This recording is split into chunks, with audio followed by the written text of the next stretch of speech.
Halo guys, selamat malam. Balik lagi bersama aku Daniel Girsang. Udah lama aku nggak buat video ya teman-teman.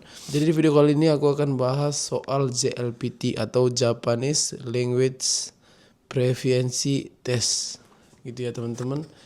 Jadi JLPT itu di Jepang sama kayak di Indonesia mungkin ya. Aku kalau di Indonesia nggak pernah ikut JLPT. Di Jepang aku udah 2 kali ikut JLPT teman-teman. Yang pertama itu N4, terus yang tahun lalu bulan 12 itu N3. Terus nanti bulan 7 ini aku ikut N2 teman-teman. Doakan semoga lulus ya teman-teman. Oke, kita lanjut. Jadi di Jepang itu JLPT banyak diikutin sama pekerja-pekerja luar, bukan dari Indonesia aja ya, kayak dari Vietnam mungkin ya, dari Amerika mungkin, dari Thailand mungkin atau dari mana gitu, bukan hanya orang Indonesia aja teman-teman gitu.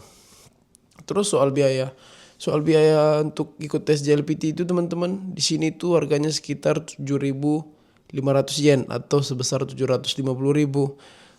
Itu semua level ya, jadi dari N5 sampai N1 itu 7.500-an teman-teman, kayak gitu. Terus kenapa JLPT itu perlu gitu? Banyak fungsinya teman-teman, banyak kegunaannya gitu. Kalau kita udah punya sertifikat JLPT, terutama N3 kayak gitu atau N2 kayak gitu teman-teman. Yang dua ini saja pun sudah sangat membantu kita gitu. Pada saat interview, misal nih kita kerja di Jepang kan, terus kita mau pindah ke bidang pekerjaan yang lain gitu. Terus pas wawancara pasti yang lebih diutamakan atau yang lebih dipilih itu yang punya sertifikat teman-teman kayak gitu. Jadi ada keunggulan kita lah gitu dari teman-teman kita yang lain gitu pada saat mensetsu kayak gitu atau mau pindah kerja gitu teman-teman. Terus kalau kita pulang ke Indonesia juga sertifikat ini berguna gitu kan. Karena kita udah langsung dari Jepang ngambil sertifikatnya kan gitu. Jadi kalau kita mau melamar jadi sensei atau jadi guru di Indonesia juga bisa kan, di LPK gitu teman-teman. Seperti itu. Seperti yang aku bilang tadi, jadi pada saat wawancara itu bisa jadi keunggulan buat diri kita gitu teman-teman.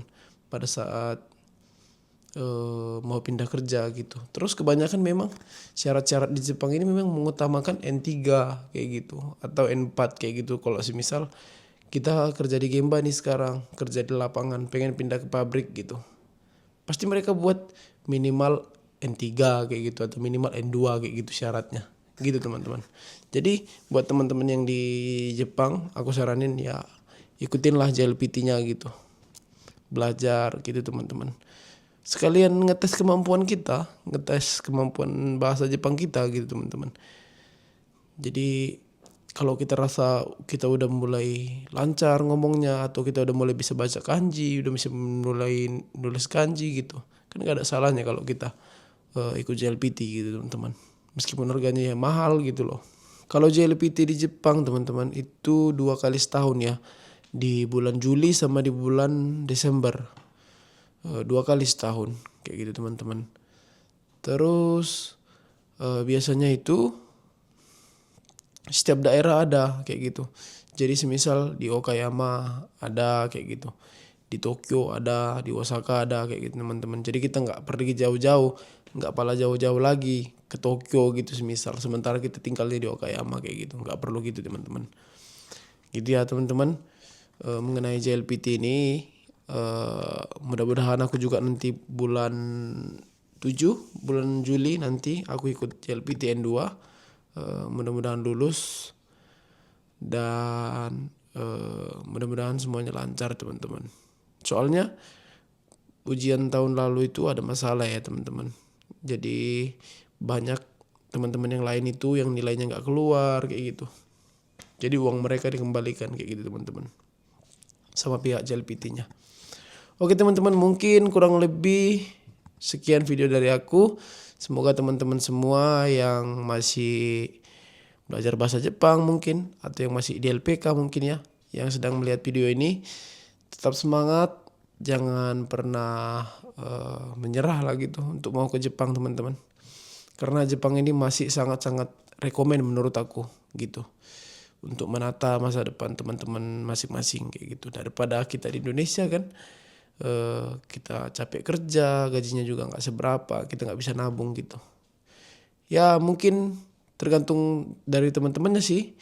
Kalau pengen ke Jepang ya harus semangat lah gitu. Harus terima semua konsekuensinya gitu, resikonya apapun itu gitu. Oke teman-teman, terima kasih yang sudah menonton video ini, yang sudah support channel ini. Terima kasih banyak, sampai jumpa di video berikutnya. Bye-bye.